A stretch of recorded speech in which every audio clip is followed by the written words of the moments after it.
नमस्कार, आपके साथ मैं हूं आयुष सूर्यवंशी। इस वक्त की बड़ी खबर है लखनऊ से। एसपी गठबंधन में सबसे बड़ी टूट से जुड़ी है सबसे बड़ी खबर। सीएम आवास पर राष्ट्रपति उम्मीदवार के सम्मान में डिनर आयोजित किया गया था, जहां डिनर में ओम प्रकाश राजभर और शिवपाल यादव भी शामिल हुए। राजा भैया भी डिनर में मौजूद थे, लेकिन सबसे चौंकाने वाली बात है ओपी राजभर का पहुंचना और साथ ही शिवपाल यादव का पहुंचना। एनडीए की राष्ट्रपति उम्मीदवार हैं द्रौपदी मुर्मू समर्थन के लिए लखनऊ पहुंची थी, जहां मुख्यमंत्री ने स्वागत किया और कालिदास मार्ग पर एक खास डिनर का आयोजन किया गया था, जहां पर ओम प्रकाश राजभर भी चौंकाते हुए पहुंच गए हैं। शिवपाल यादव ने पहले ही कहा था कि जो उनसे वोट की अपील करेगा वो उसको वोट करेंगे, तो शिवपाल यादव भी इसमें शामिल हो और बड़ा झटका है समाजवादी पार्टी के लिए। 18 जुलाई को होने वाले राष्ट्रपति चुनाव के लिए एनडीए की उम्मीदवार द्रौपदी मुर्मू आज लखनऊ में हैं। लखनऊ पहुंचने पर एयरपोर्ट पर मुख्यमंत्री ने द्रौपदी मुर्मू का स्वागत किया। हालांकि उसके बाद लोकभवन में एक मीटिंग बुलाई गई और उस मीटिंग में एनडीए के जो तमाम घटक दलों के जो तमाम सांसद हैं, विधायक और राज्यसभा सांसदों को बुलाया गया था। उस बैठक में द्रौपदी मुर्मू की तरफ से अपील की गई, उन्हें समर्थन की और उसके बाद अब मुख्यमंत्री आवास पर द्रौपदी मुर्मू के सम्मान में एक भोज का आयोजन किया गया है, रात्रि भोज का। और इस रात्रि भोज में जो विशेष मेहमान हैं उनको आमंत्रित किया गया है, सरकार और संगठन के लोगों को आमंत्रित किया गया है, चूंकि खुद मुख्यमंत्री इस भोज में मौजूद हैं। लेकिन खास बात यह है कि प्रगतिशील समाजवादी पार्टी के जो मुखिया हैं शिवपाल यादव, वो भी इस रात्रि भोज में शामिल होने के लिए पहुंचे हैं। यानी कि एक बात बिल्कुल साफ है कि शिवपाल यादव यशवंत सिन्हा को समर्थन नहीं दे रहे हैं, वो द्रौपदी मुर्मू को समर्थन देंगे। हालांकि जानकारी मिली है कि राजा भैया, जो कि जनसत्ता दल के मुखिया हैं, जिनके पास 2 विधायक हैं, वो भी इस रात्रि भोज में शामिल होने पहुंचे हैं। लेकिन कहीं ना कहीं शिवपाल यादव ने इस रात्रि भोज में शामिल होकर अखिलेश यादव को एक बड़ा झटका दिया है। वीडियो जर्नलिस्ट के साथ अविनाश सिंह, न्यूज स्टेट लखनऊ।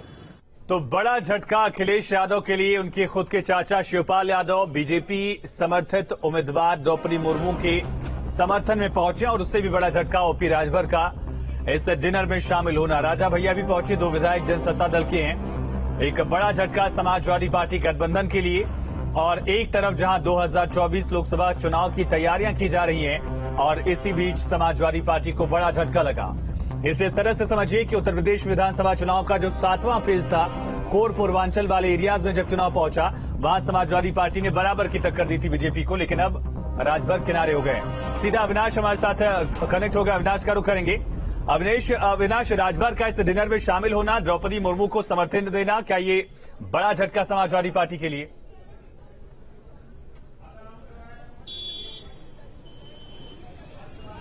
देखिए, निश्चित तौर पर ये अखिलेश यादव के लिए एक बड़ा झटका है, क्योंकि ओम प्रकाश राजभर अखिलेश यादव के समाजवादी पार्टी के प्रमुख सहयोगी हैं और जिस तरीके से विधानसभा चुनाव में जिस मजबूती के साथ वो सपा के साथ मिलकर चुनाव लड़े थे, लगातार भाजपा के खिलाफ मुखर थे। हालांकि देखिए, विधानसभा चुनाव के बाद वो लगातार अखिलेश यादव के ऊपर तल्ख टिप्पणी भी कर रहे थे और यही वजह थी कि माना जा रहा था कि सपा और भाजपा के बीच दरार बढ़ती जा रही है। लेकिन आज सबसे बड़ा झटका दिया है ओम प्रकाश राजभर ने अखिलेश यादव को, क्योंकि द्रौपदी मुर्मू जो कि एनडीए के उम्मीदवार हैं, उनके सम्मान में मुख्यमंत्री आवास पर डिनर पार्टी का आयोजन किया गया था, जिसमें कुछ दूसरे दलों के नेता पहुंचे थे, जिसमें हम राजा भैया की बात करें, शिवपाल यादव की बात करें, और उनके साथ ओम प्रकाश राजभर भी शामिल हुए। हालांकि देखिए, दिन में वो मऊ जिले में थे, वहां पर अपने पदाधिकारियों के साथ उन्होंने मीटिंग की थी, लेकिन अचानक से वो यहां पर पहुंचते हैं, सबको चौंकाते हैं। और इस मीटिंग के बाद, देखिए, इस डिनर पार्टी के बाद एक बात तो बिल्कुल साफ हो गई है कि आने वाले समय में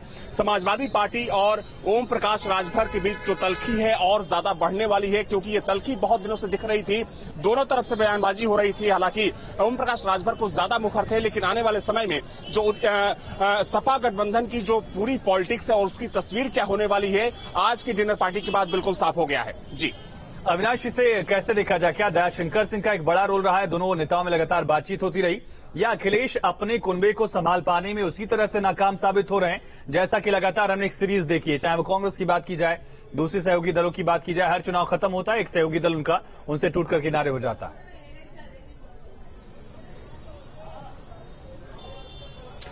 देखिए, एक बात तो बिल्कुल साफ है, जैसा कि हमने पिछले लोकसभा चुनाव में देखा था कि बहुजन समाज पार्टी और समाजवादी पार्टी एक साथ मिलकर चुनाव लड़ी थी, लेकिन उस गठबंधन को सहेजने में अखिलेश यादव सफल नहीं हो पाए थे।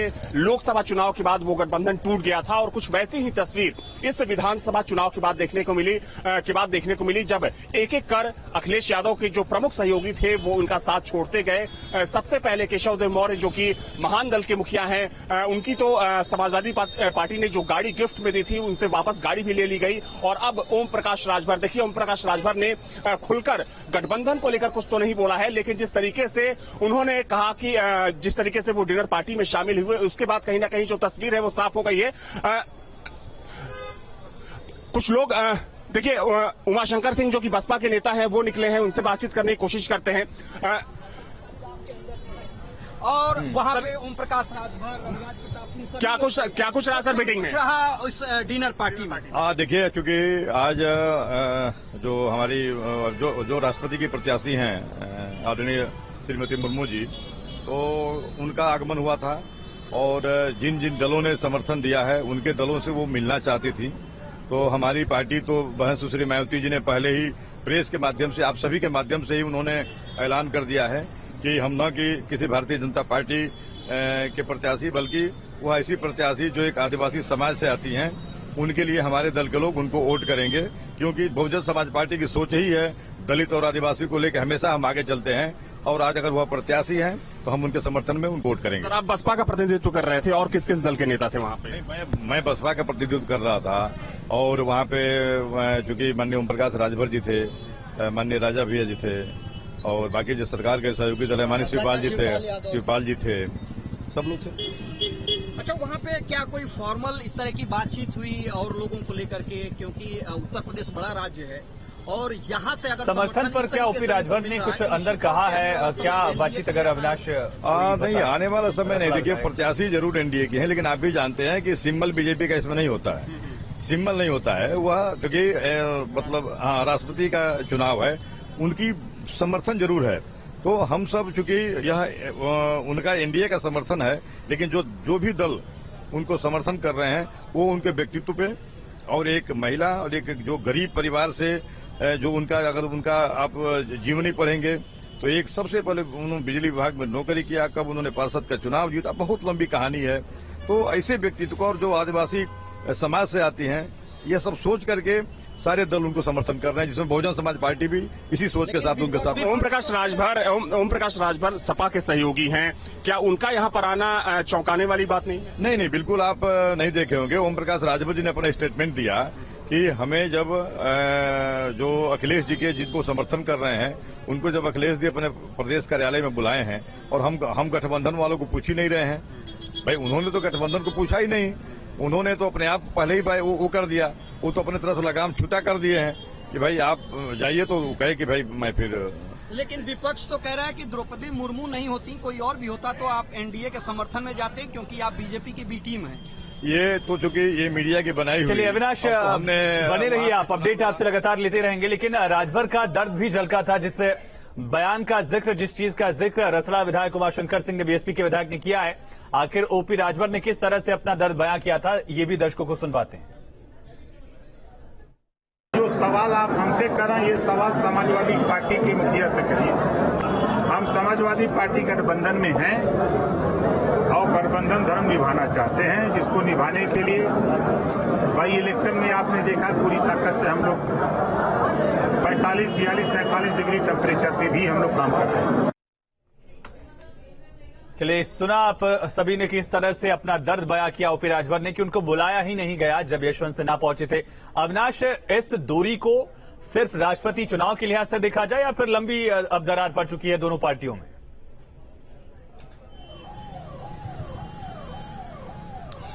देखिए, दरार पड़ चुकी है और जिस तरीके से अभी आप उमाशंकर सिंह, जो कि बहुजन समाज पार्टी के विधायक हैं, उनकी बात सुन रहे थे, उन्होंने साफ तौर पर कहा कि चूंकि ओम प्रकाश राजभर का स्टेटमेंट पहले आ चुका है। हालांकि देखिए, चूंकि इसमें पार्टी लाइन से ऊपर उठकर जो तमाम पार्टियां हैं वो द्रौपदी मुर्मू को समर्थन दे रही है, जिसमें बहुजन समाज पार्टी भी प्रमुख रूप से शामिल है।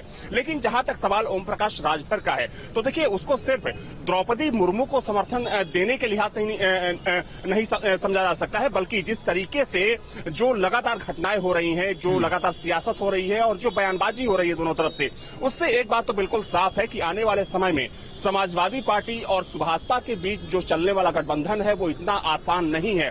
क्योंकि देखिए, जब कल यशवंत सिन्हा जो कि विपक्ष के प्रत्याशी हैं, जब वो पहुंचे थे लखनऊ, तो उस बैठक में ओम प्रकाश राजभर को नहीं बुलाया गया था और उस बैठक को लेकर ओम प्रकाश राजभर ने अखिलेश यादव पर हमला बोला। उन्होंने कहा कि जब वो समाजवादी पार्टी के प्रमुख सहयोगी हैं और वैसे में जो विपक्ष के प्रत्याशी हैं जब आते हैं, तो जाहिर सी बात है कि ये कटसी मीट होनी चाहिए थी, लेकिन उनको ना बुलाना इस बात का इशारा करता है कि कहीं ना कहीं कुछ गड़बड़ है। लेकिन अब चूंकि देखिए, इस डिनर पार्टी में शामिल होकर ओम प्रकाश राजभर ने अपने तेवर दिखा दिए हैं। उन्होंने इस बात का संकेत दे दिया है कि आने वाले समय में समाजवादी पार्टी और सुभाषपा के बीच जो चलने वाला गठबंधन है वो आसान बिल्कुल नहीं रह गया है। इसमें एक बहुत बड़ी दरार पड़ चुकी है। लेकिन ये दरार कहां तक जाएगी ये तो कहना थोड़ा मुश्किल है। लेकिन हाँ, एक बात बिल्कुल साफ है कि चुनाव से पहले जिस मजबूती के साथ सपा और सुभाषपा एक साथ खड़ी दिख रही थी, अब कहीं ना कहीं उसमें एक बहुत बड़ी दरार आ चुकी है।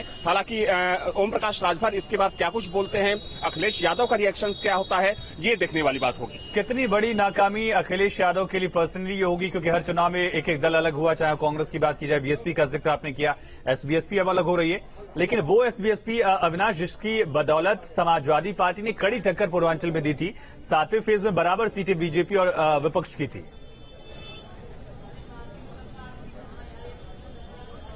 देखिए, इसमें कोई दो राय नहीं कि सुभाषपा की वजह से कई सीटों पर भाजपा को नुकसान हुआ, जिसमें अगर हम गाजीपुर की कुछ सीटों की बात कर लें, मऊ की कुछ सीटों की बात कर लें या फिर आजमगढ़ की सीटों की बात कर लें, इन तीनों जिलों में जो राजभर वोट बैंक है वो ठीक ठाक वोट बैंक माना जाता है। और जिस तरीके से पिछले 4 से 5 सालों में उत्तर प्रदेश की सियासत में राजभर वोट बैंक को लेकर ओम प्रकाश राजभर मुखर हुए, उससे उसको देखकर एक बात पूर्वांचल में देखा गया कि कहीं ना कहीं जो राजभर वोट बैंक है उसका थोड़ा झुकाव ओम प्रकाश राजभर की तरफ था। और शायद यही वजह रही कि विधानसभा चुनाव में चाहे आजमगढ़ हो, गाजीपुर हो, बलिया हो, मऊ हो, यहां पर भारतीय जनता पार्टी को सबसे ज्यादा नुकसान हुआ। तो वैसे में अगर ओम प्रकाश राजभर को सहेजने में सफल नहीं हो पाते हैं अखिलेश यादव, तो निश्चित तौर पर कह सकते हैं कि आने वाले समय में पूर्वांचल में बीजेपी को हराना अकेले अपने दम पर समाजवादी पार्टी की ये काफी मुश्किल है। क्योंकि अगर 2017 के विधानसभा चुनाव की बात करें तो पूर्वांचल में काफी अच्छा परफॉर्मेंस था भारतीय जनता पार्टी का, लेकिन वो परफॉर्मेंस खराब हुआ। और उसके पीछे जो सियासी जानकार हैं उनका भी यही मानना था कि कहीं ना कहीं जो कास्ट कॉम्बिनेशन था, पूर्वांचल का जो कास्ट फैक्टर था, उसमें ओम प्रकाश राजभर ने एक अहम भूमिका निभाई और उसका सीधा फायदा समाजवादी पार्टी को हुआ। तो वैसे में अगर ओम प्रकाश राजभर अखिलेश यादव से अलग जाते हैं तो भले ही बहुत ज्यादा नहीं, लेकिन पूर्वांचल में समाजवादी पार्टी को वो ठीक ठाक नुकसान पहुंचा सकते हैं और उसका सीधा फायदा भारतीय जनता पार्टी को होगा। तमाम जानकारी के लिए अविनाश आपका बहुत शुक्रिया तथ्यों से रूबरू कराने के लिए। लेकिन बड़ा सवाल यह है कि क्या राजभर पर बीजेपी भी भरोसा कर पाएगी, क्योंकि 2017 में बीजेपी के साथ आए राजभर, फिर 19 में एक बड़ी रार दिखी थी। 19 लोकसभा चुनाव के बाद दोनों पार्टियां अलग अलग हुई। 22 में लगातार व्यक्तिगत हमले भी बड़े नेताओं पर राजभर ने बीजेपी के बड़े नेताओं पर हमला बोला था। चलिए आगे बढ़ते हैं। यूपी विधानसभा चुनाव में प्रचंड जीत हासिल करने के बाद बीजेपी की निगाहें 2024 में होने वाले लोकसभा चुनाव पर हैं। हालांकि लोकसभा चुनाव में 2 साल का वक्त बचा है, लेकिन बीजेपी ने मिशन 2024 के लिए अभी से रोड मैप तैयार कर लिया है। और इसी कड़ी में लखनऊ में बीजेपी की आगामी लोकसभा चुनाव के मद्देनजर एक बैठक हुई। क्या रणनीति बनी, देखिए।